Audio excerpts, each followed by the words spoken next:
مرحبا جد الحسين مرحبا مرحبا مرحبا يا مرحبا يا نور العين اللهم صل وسلم وبارك عليه وعلى آله. Ahlan wa sahlan dan selamat datang kepada guru kita Profesor Muhammad Quraish Shihab. Mudah-mudahan kita berdoa beliau semua panjang umur, mendapat keberkahan dan kita semua mendapat berkah dari ilmu yang beliau ajarkan. Assalamualaikum warahmatullahi wabarakatuh. Bismillahirrahmanirrahim. Tabarakalladzi nazzala al-furqana ala 'abdihi liyakuna lil 'alamina nadhira. Allahumma shalli wa sallim ala nabiyyina wa rasulina Muhammad wa ala alihi wa sahbihi asma'in amma ba'du.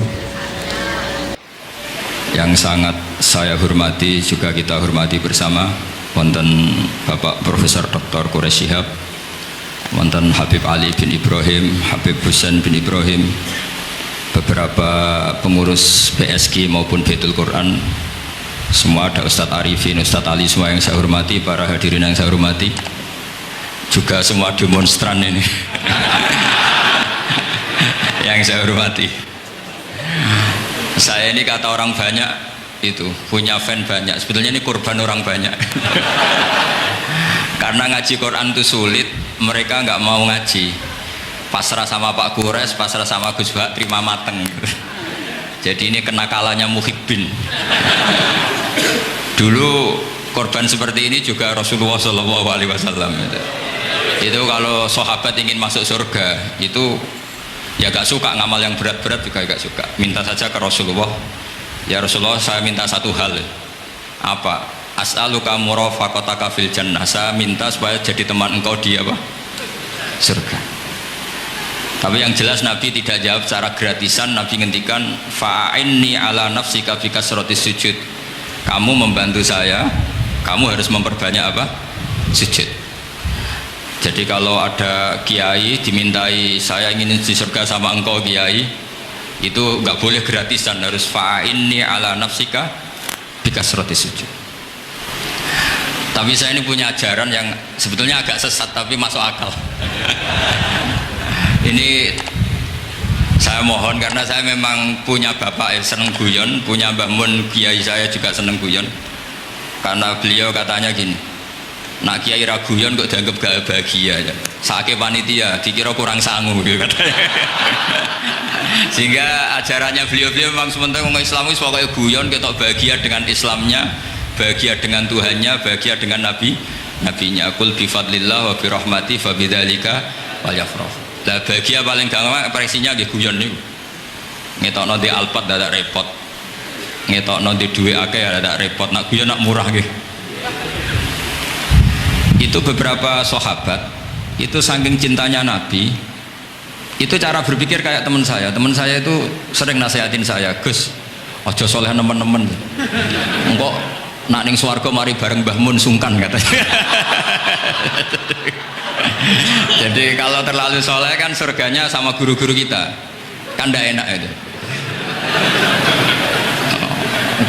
Kalian kalau di surga kan nggak kebayang, mesti polanya kayak apa gitu. Lama punya istri tidak cantik, di sana apa? Cantik. Nah itu kalau jejer guru kan sungkan. Gitu. Jadi makanya kata teman saya, soleh pas-pasan ya Gus, ben swarga ini nggak sama siapa? Mbah Mun katanya, sungkan katanya. Nah ternyata pikiran itu juga ada di sahabat. Ya Rasulullah, saya puas-puaskan melihat engkau di surga. Kenapa? Saya tidak mesti masuk surga, kalaupun di surga beda kelas dengan jenengan. Jadi para sahabat ya sadar, kalaupun di surga beda kelas dengan jenengan. Tapi pelajaran yang kita bisa terima adalah bahwa semuanya itu harus ada amal kita. Sehingga Nabi ngendikan fa'inni ala nafsika bikasrotis sujud, maka tolonglah saya untuk mengabulkan permintaan kamu dengan memperbanyak apa? Sujud. Saya akhir-akhir ini sering kampanye tentang sujud. Caranya gimana? Ini sekaligus untuk anak-anak PSQ utamanya karena yang mengkaji Quran. Kata ulama, mentahbib ya, menyenangkan orang kepada Allah itu butuh bayinah. Bayinah itu logika yang kebenarannya itu cara Jawa itu jelas welo-welo, sangat jelas. Namanya al-bayinah. Saya ulang lagi ya, namanya apa? Al-bayinah. Sehingga dengan logika itu orang yang kafir saja menjadi mukmin, yang fasik menjadi soleh, yang soleh bila ilmin menjadi soleh bil ilmi atau bil hujjah. Itu yang disebut Allah, lam yakunil ladzina kafaru min ahlil kitabi wal musyrikina munfakkina hatta ta'tiyahumul bayyinah. Siapa itu rasulun minallah yatlu suhufam mutahharah. Jadi kemampuan argumentatif itu yang harus kita bela-belain. Saya di sini sangat terhormat karena saya bisa matur di depan Pak Kures. Saya dulu sering baca buku-buku beliau. Jadi saya nggak mungkin jadi pesaing beliau karena saya ini saya ngidolakan beliau, jadi nggak mungkin jadi pesaing beliau. Tapi kalau mutammim ikut menyempurnakan keinginan besar-besar beliau mewujudkan Islamiyah wasatiyah, insya Allah diminta atau tidak diminta harus kita bantu. Harus apa? Nah, bayinahnya apa? Bayinahnya begini. Bayinah itu satu argumentasi yang jelas begini. Ada seorang ekstremis itu, singkat cerita mau ngebom tempat-tempat maksiat. Yang maksiat ini orang-orang Islam juga, tapi saya ada nuduh sampai pokoknya orang-orang Islam juga. Terus ditanya sama orang Islam moderat, andaikan mereka nanti mati dalam keadaan demikian, aina masiruhum, lalu mereka kemana? Ya ilanar, kata. Karena mati dalam keadaan maksiat. Terus ditanya sama yang moderat tadi, moderat soleh maksudnya, bukan moderat liberal, moderat soleh. Karena orang kadang salah paham, moderat itu pikirannya terus liberal, tidak, moderat soleh. Terus kata si moderat tadi, akana dzalika muradan nabi, apa umatnya masuk neraka itu yang diinginkan nabi? Kaget si ekstremis tadi, kebetulan ini ekstremis yang masih mau mikir. Terus enggak, itu enggak yang dikehendaki nabi. Kalau gitu ya jangan, kita tunggu tobatnya, kita proses bersama supaya mereka mau tobat. Karena dukhuluhum annar itu tidak muradan Nabi, tidak yang dikehendaki Nabi Muhammad SAW. Nah, cerita seperti ini tentu ada padanannya. Padanan itu artinya kias ya, kias dalam hadis sahih. Saya yakin hadis itu sahih. Kalaupun itu dhaif itu yata'ayyadu bi fatwal ulama, menjadi kuat karena banyak ulama yang fatwakan seperti itu. Saya pastikan itu diriwayatkan Qadhi Iyad dalam kitab Asy-Syifa, juga diriwayatkan Ihya, juga diriwayatkan di Hayatus Sahabah. Di situ ada sekian sanad sing yukawi ba'duhu ba'dur. Kenapa ini saya utarakan? Karena di kota itu sanggerono hadis itu takokno sahih ta ora. Kadang sing takok ya ndak paham itu. Wong maca kitab ora iso kok takok sahih ta ora. Yang ditanya juga aneh. Terus berusaha jawab. Padahal kadang ya ndak bisa juga jadi. Di hadis itu ada penjelasan begini. Ada seorang Arabi itu orang Bedui, orang yang kurang peradaban, minta sesuatu pada Rasulullah SAW. Karena Nabi itu tidak orang kaya, Nabi tidak jutawan, tidak hartawan, dikasih. Mungkin kalau uang sekarang mungkin 50.000 atau berapa. Orang itu gerutu senggerutu-gerutunya. Nabi kok pelit gitu, kira-kira seperti itu. Akhirnya sahabat ini merasa tidak nyaman, ingin, karena ini Arab ya, ingin mengadili ini. Saya membahasakan mengadili itu ya ada Arabnya, karena kadang ada riwayat misalnya fahamma ayyadribuhu, nanti juga repot, ayatuluhu juga repot. Makanya kalau di Jawa itu kadang maknani bahasa Arab itu bingung, dan memang baik bingung daripada enggak bingung.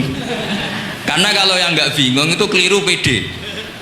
Misalnya jika istri kamu agak rewel itu begini-begini gitu. Terus ada kalimat wadribuhun, maka pukullah. Itu kalau orang nggak bingung langsung diterjemah mukullah, nanti dilaporkan Komnas HAM gitu. Tapi kalau yang bingung itu akhirnya tatalluk mencari-cari. Ternyata di semua tafsir disebut dorban ghairu mubarrihin, ya mukul tapi yang tidak menyakiti. Jadi kekeliruan itu pasti dimulai orang-orang yang nggak bingung. Jadi ilmunya nggak cukup, akhirnya nggak bingung. Bingung itu penting.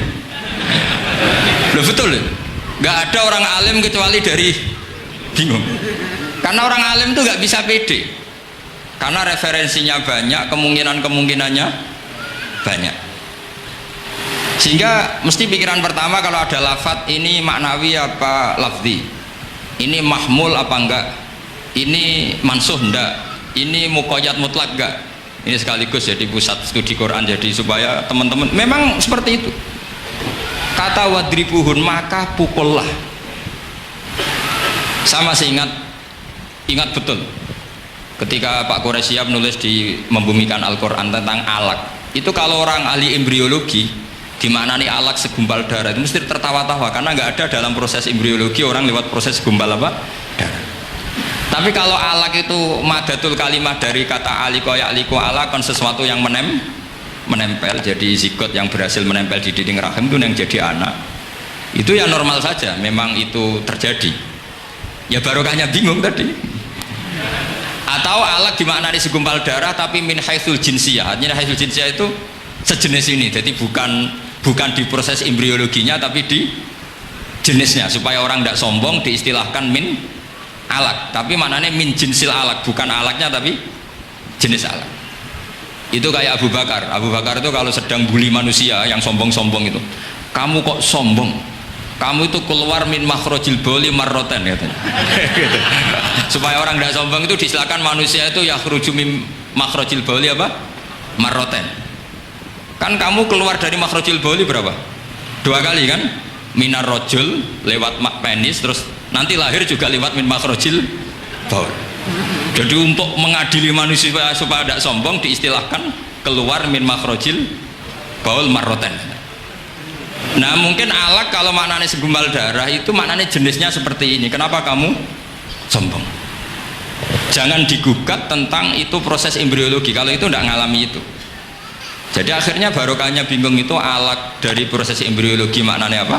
Aliko ya aliko alakon, sesuatu yang apa? Nempel, yang sukses nempel di dinding rahim. Tapi dari segi jenis mendidik tawadu, mendidik khafdul janah lil mukminin, mendidik adzul wal inkisar, rasa hina. Nah itu dengan makna tadi. Saya teruskan. Si Arabi tadi karena dikasih 50.000 gerutu, terus akhirnya Nabi memanggil Arabi tadi karena mau dipukulin sama sahabat. Nggak tahu mau dipukulin atau mau dibunuh, nggak tahu, pokoknya dikerasin tadi. Makanya nggak usah diterjemah. Kalau diterjemah nanti jadi bingung. Terus akhirnya dibawa sama Nabi, diajak masuk, dikasih banyak sama Nabi. Kasih banyak, ditanya sama Rasulullah, kamu sudah puas ya Arabi? Sudah ya Rasulullah. Hebatnya Nabi apa? Kamu harus menjelaskan ke semua sahabat saya kalau kamu sudah puas, karena tadi kamu ngomong yang bikin sahabat saya dongkol. Terus sekarang harus mengkonfirmasi. Ya Rasulullah. Di depan umum juga Nabi ikut. Ini Arabi tadi minta saya tak tambah, terus dia puas. Ahakada ya Arabiyu? Naam ya Rasulullah, fajazakallahu min khairin wa asyiratin. Dia tegas, naam ya Rasulullah.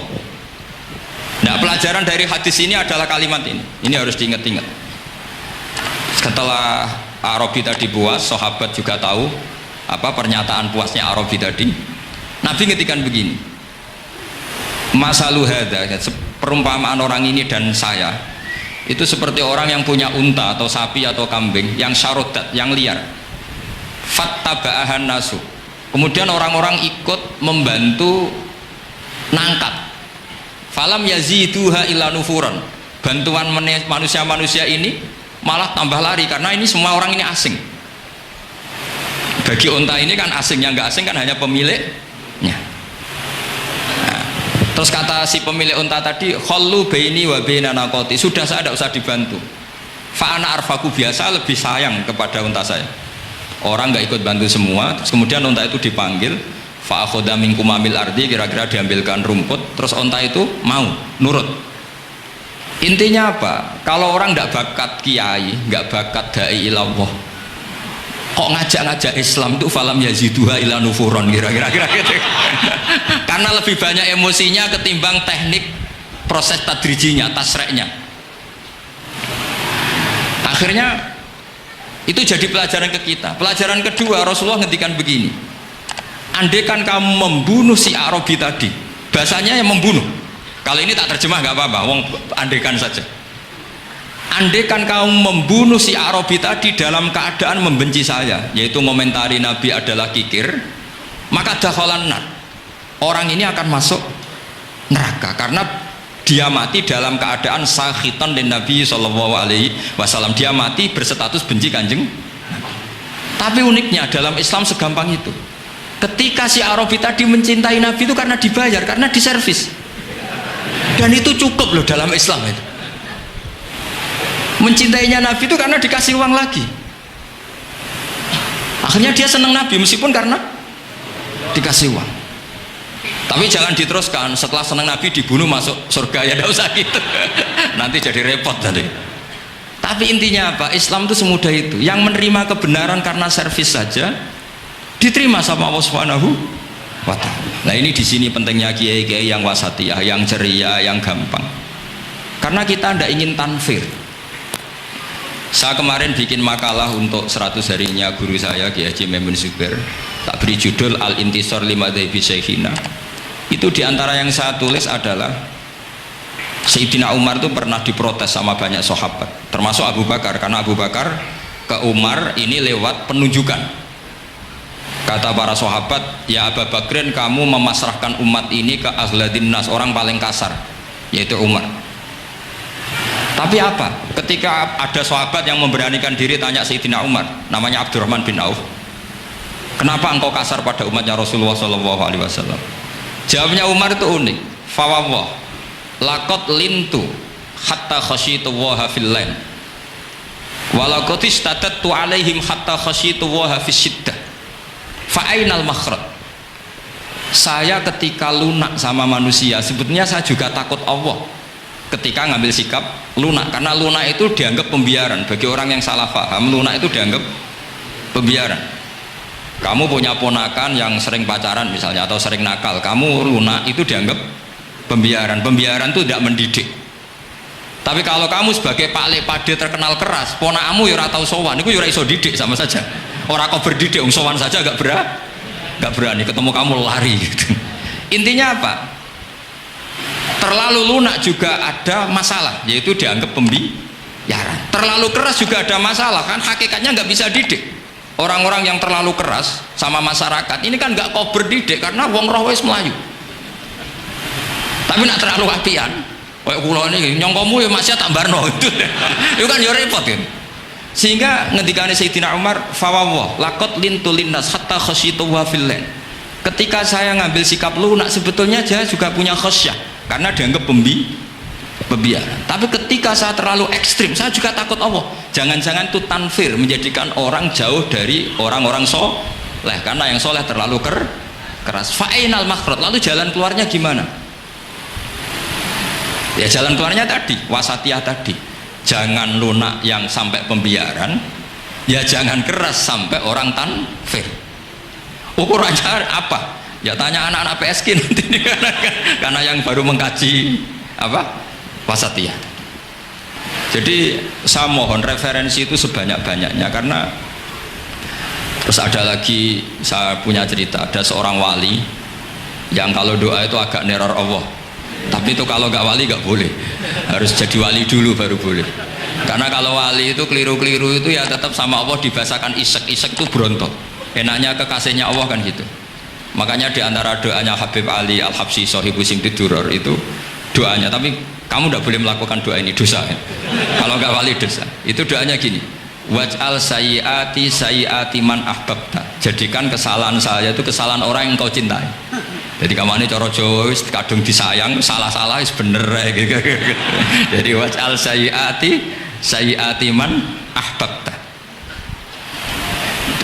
Jadi kalau orang yang sudah super itu salahnya jadi apa?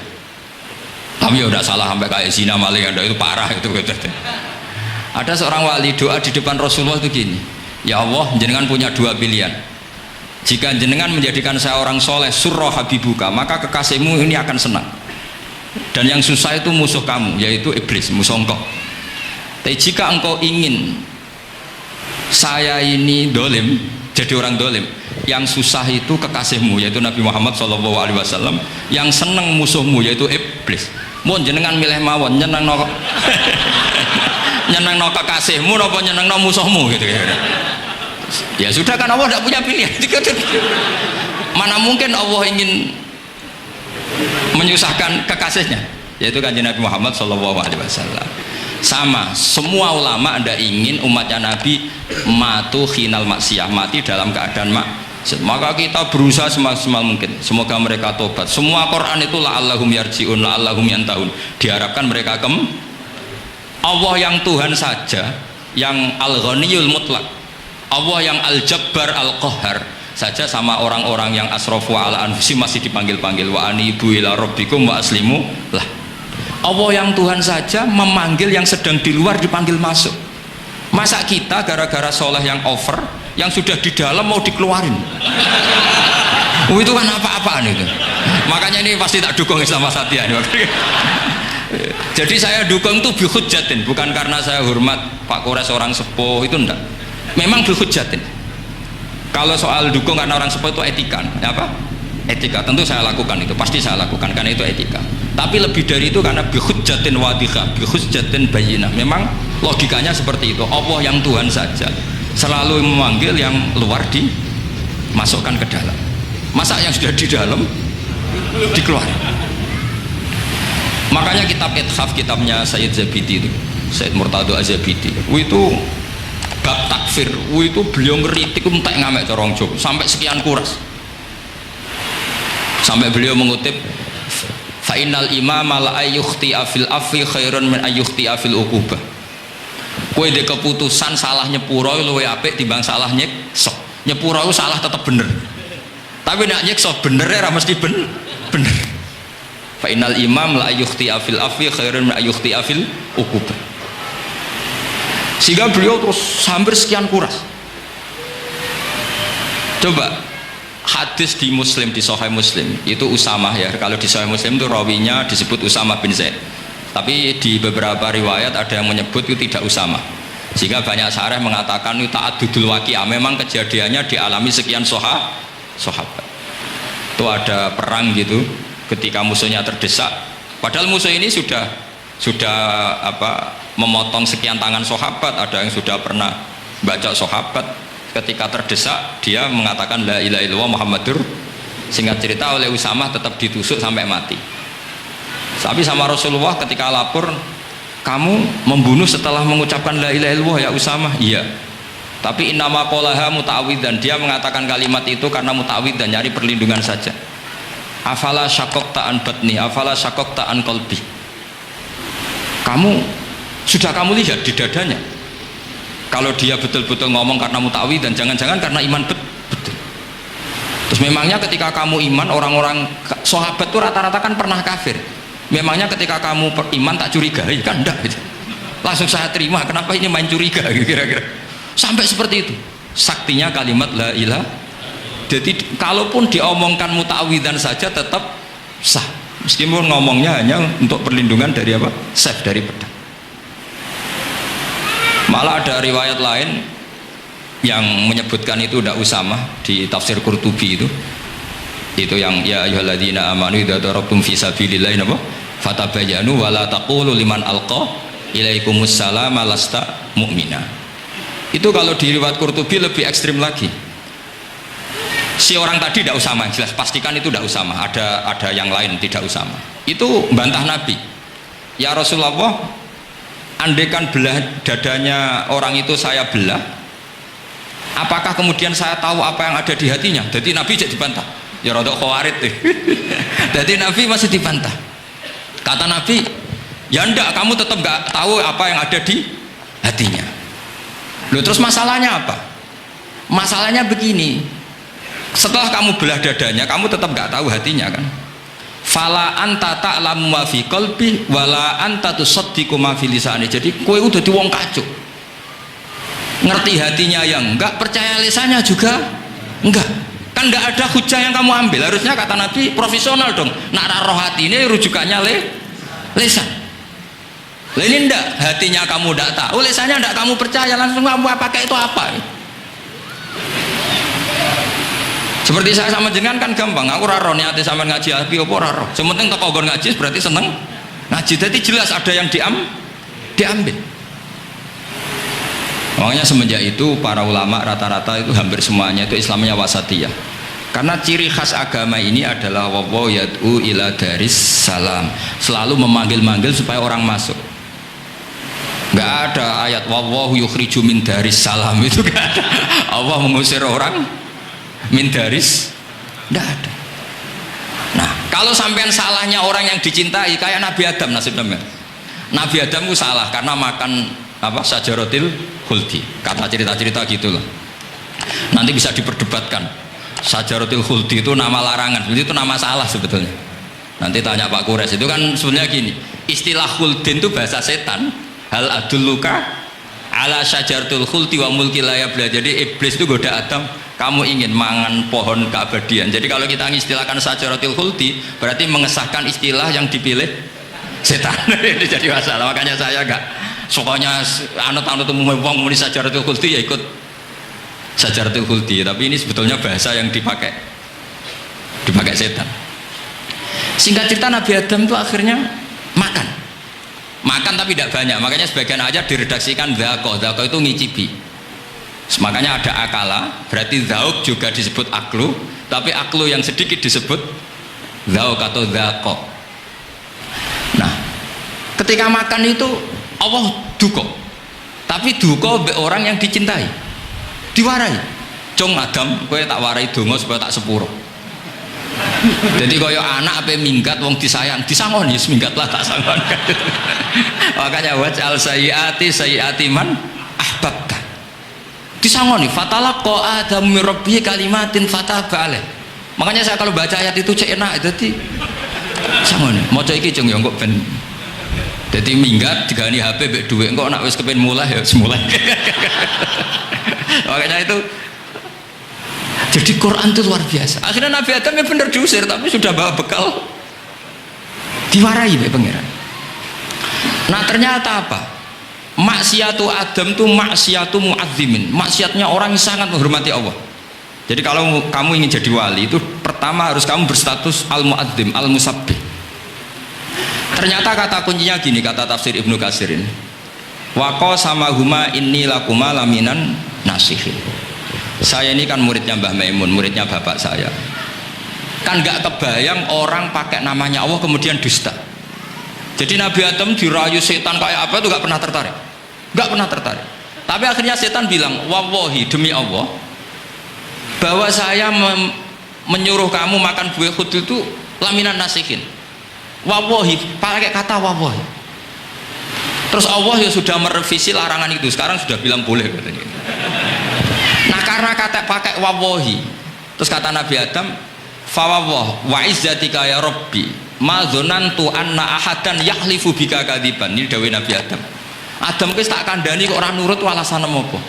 Terus Adam atau pangeran wa izzatika, demi kehormatanmu ya Allah, fawawahi ma adzunnu anna ahadan yahlifu bika kadziban. Saya tidak pernah ngira ada hambamu, ada makhluk kemudian mencatut nama engkau kemudian dia dusta. Kenapa saya sebut-sebut nanti tadi asmani Mbah Mun? Andai kan saya punya teman biasa bodoni saya, biasa bodoni saya, nipu saya, terus bilang gini, Gus Bah jenengan ditimbali Mbah Mun, dan dia sumpah, kira-kira tak pikir apa enggak? Enggak, pasti saya langsung meskipun ya dibodoni. Karena saking wibawanya Mbah Mun sehingga saya enggak ngecek lagi orang ini bohong apa tidak. Nah, Nabi Adam saking wibawanya Allah di hatinya Nabi Adam, kita disebut wawahi. Allah sekarang ngalalkan itu, sudah tidak pikir panjang, karena dia tidak pernah ngira ada orang mencatut nama Allah kemudian dia dusta. Seperti di dunia santri misalnya ada yang dipanggil Habib Ali, masuk disumpah sih tenang taurah. Oh itu mesti teman yang biasa bodoni sampean lah, mesti langsung sangat takutnya kan gitu. Sampean takut istri dibilangi teman, bojomu nelpon, wah seulak. Itu mesti tidak dikonfirmasi lagi itu, saking takutnya itu. Nah Nabi Adam itu seperti itu, saking takzimnya kepada Allah sehingga ketika disebut wawahi, nah itu yang kata kuncinya waqo sama huma inni lakuma laminan nasihin fadallahuma bihur. Itu kalau sampean teliti, ini kesangannya Pak Kures pakai madatul kalimah itu kelihatan.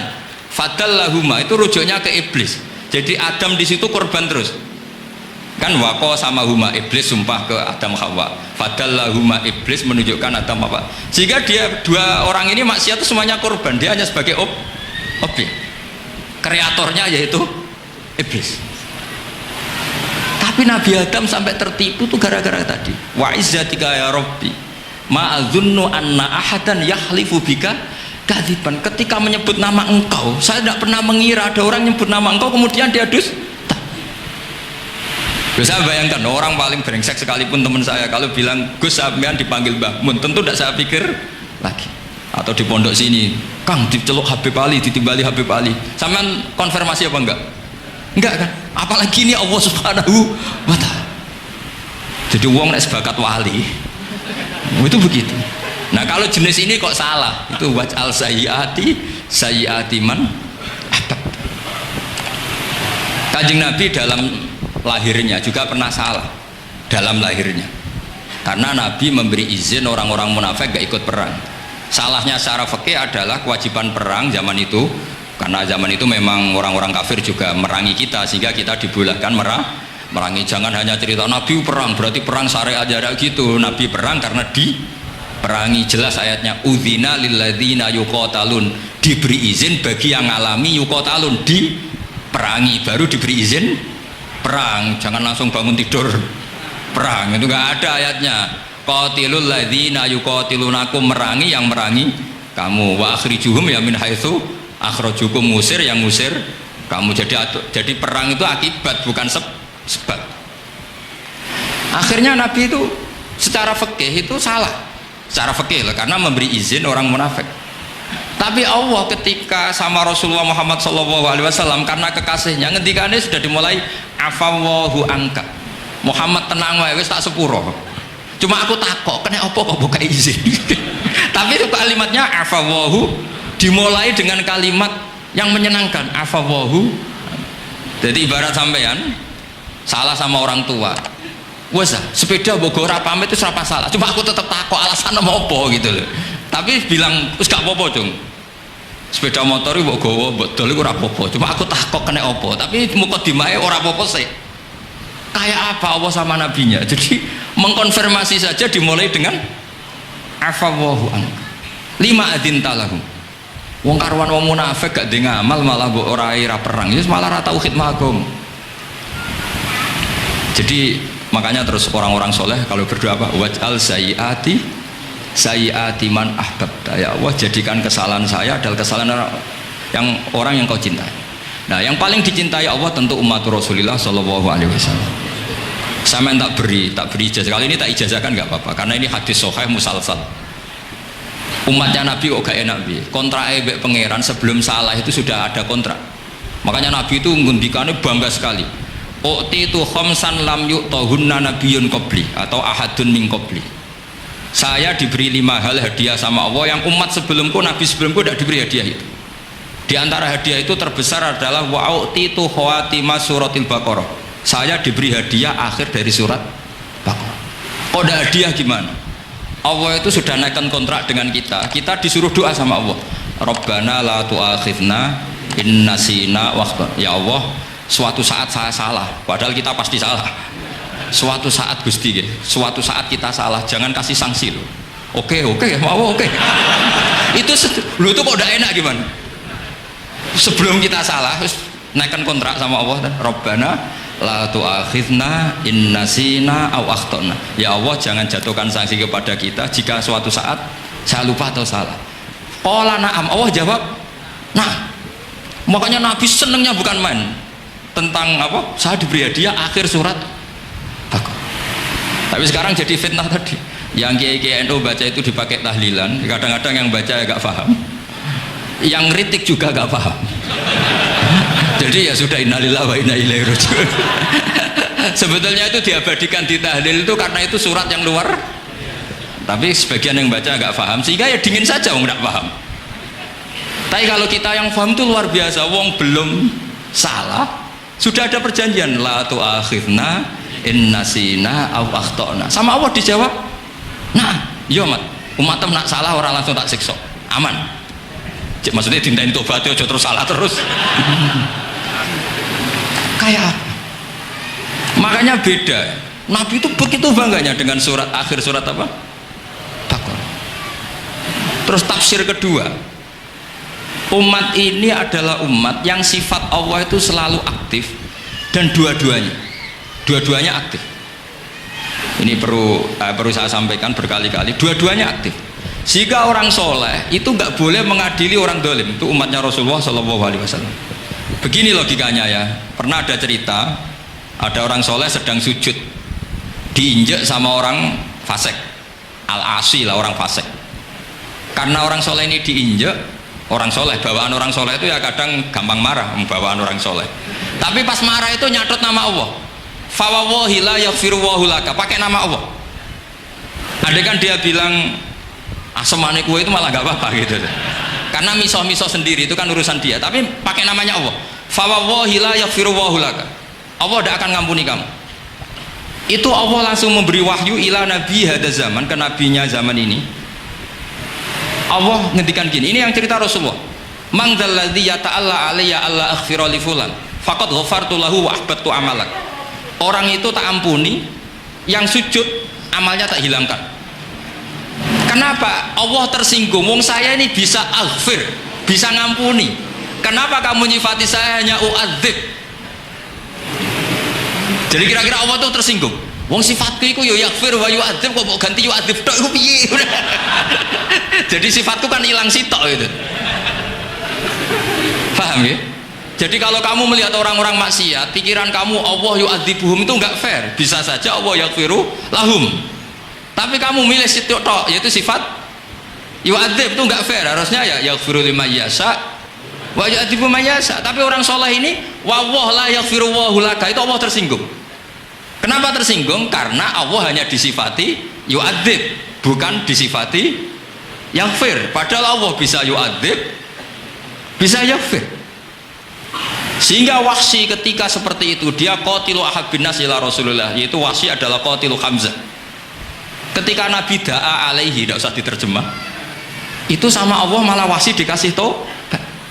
Bahkan turun ayat laisa laka minal amri syai'un aw yatuba alaihim aw. Jadi kita melihat ahlul maksiat, oke, kita tidak cocok dengan mereka, tapi tidak cocok tetap berharap mereka tobat. Kita tarbiyah, karena kita tidak boleh nyifati Allah yu'adzibuhum qatan, kowe ora melok dadi pangeran kamu kotan. Isa wae Allah yaghfiru lahum. Itu pelajaran bagi kita. Jadi ternyata si soleh tadi ditegur sama Allah, kamu tidak bisa seperti itu. Mangdalladzi yata'alla alayya ta'ala itu corong Jawa sumpah serapah. Kok iso aku mbok sifati u'adzib tok, wong aku iso aghfir.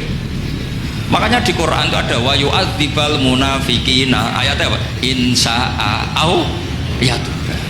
Nah, ini dalil-dalil napa kalau jenengan mendukung Islam napa wasatiyah, jadi an ilmin. Jadi saya dukung gerakan ini, satu an ilmin, dua memang secara etika.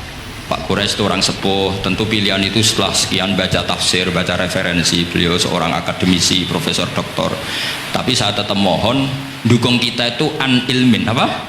An ilmin. Memang dari awal Allah mensifati dirinya bisa yaghfir, bisa yu'adzib. Kenapa kita memastikan yu'adzib, Allah bisa yaghfir? Nah, dengan demikian kamu menetapkan sifat Allah dua-duanya. Jadi yang soleh ya tetap khawatir jangan-jangan ada masalah, yang fasik pun tetap ada harapan. Makanya masyhur dawuh Sayyidina Ali yang dikutip hampir semua ulama, apa? Ala unabbiukum fil faqih kullal faqih. Apa perlu saya ceritakan siapa yang ahli fikih sebenarnya? Apa kata Sayyidina Ali? Sebagian orang malah memarfukan ini ke Rasulullah SAW. Kalaupun ini tidak hadis marfu, dawuh Sayyidina Ali pasti tercermin dari keinginan Rasulullah SAW. Ketika Nabi ditanya siapa itu al-faqih kul al-faqih atau Sayyidina Ali, malam yuknitin nas min rahmatillah walam yu'amminhum min makrillah. Apapun kondisinya orang, jangan putus asakan dari rahmatnya. Sehingga Nabi itu pernah sangat serius ngadepi orang-orang fasik, tapi setelah dimultazam sama Allah ditegur, kalau kamu begitu rahmat saya, kata Allah, kamu batasi. Semenjak itu Nabi terus rileks. Dan Nabi kalau ibadah itu mesti milih yang paling gampang. Ma khuyira Rasulullah SAW amroini ilaftaron apa aisarahuma, pasti milih yang paling gampang. Termasuk Nabi unik itu tofarohiban, Semua sahabat itu tofu musyatan, semua tawaf secara jalan. Tapi Nabi tofa rokiban. Jika kata ulama-ulama usul fikih, afdol mana? Ya afdol tawaf secara jalan, karena al-ajur bi qadrit ta'ab. Tapi untuk Nabi itu afdol tofa rokiban. Kenapa? Karena Nabi adalah muallimul ummah, pengajar umat. Kalau Nabi tidak tofa rokiban, maka orang akan bilang syarat sahnya tawaf harus jalan. Barokahnya Nabi naik unta, orang mengesahkan tawaf secara rokiban. Tapi saya ini keterusan, jangan nom-nom dong nganggo skuter kok teletabis. Ini kula ya ora cocok. Oh ya nak sing sepuh-sepuh itu cara kula berlebihan lah. Meskipun sah tapi kula nganti risih. Waduh buan terbenturan iki. Yang disai itu. Boyo itibak Nabi itu paling enggak ya kesamaan sepuhnya atau apa Nabi kan. Ini ndak, sementing sah apa? Wah repot ya. Terus bukti berdua gini, kalau Nabi itu ingin ibadah itu paling ringan. Suatu saat setelah Fathu Mekah, Nabi kayak apa rindunya sama Ka'bah al-Musyarrafah itu, sama Al-Ka'bah al-Musyarrafah. Nabi saking rindunya minta sama Abu Tolhah al-Hajabi, minta Utsman bin Tolhah al-Hajabi, Utsman namanya, minta kunci terus masuk Ka'bah. Itu keluar dari khimah, itu Nabi senangnya bukan main, karena Fathu Mekah. Lebu Ka'bah senangnya bukan main. Tapi setelah keluar dari Ka'bah itu kelihatan hazinan, kelihatan susah, tersiksa. Ditanya sama Sayyidah Aisyah, kenapa engkau gelisah padahal tadi kelihatan senang? Wadidtu anni lam adkhul, saya suka andikan tadi saya ada masuk Ka'bah. Kenapa ya Rasulullah? Jangan-jangan umatku ngira ini penting dan itu berat. Sampai jadi perdebatan ulama fikih, apakah sunat masuk Ka'bah apa enggak? Sebagian ulama bilang enggak. Alasannya Nabi getun, cara Jawa itu kecewa, nyesel. Kenapa saat tadi masuk? Jangan-jangan umatku nanti merasa itu keharu dan itu repot. Nah kita tidak usah dilarang, memang tidak punya kesempatan. Alhamdulillah.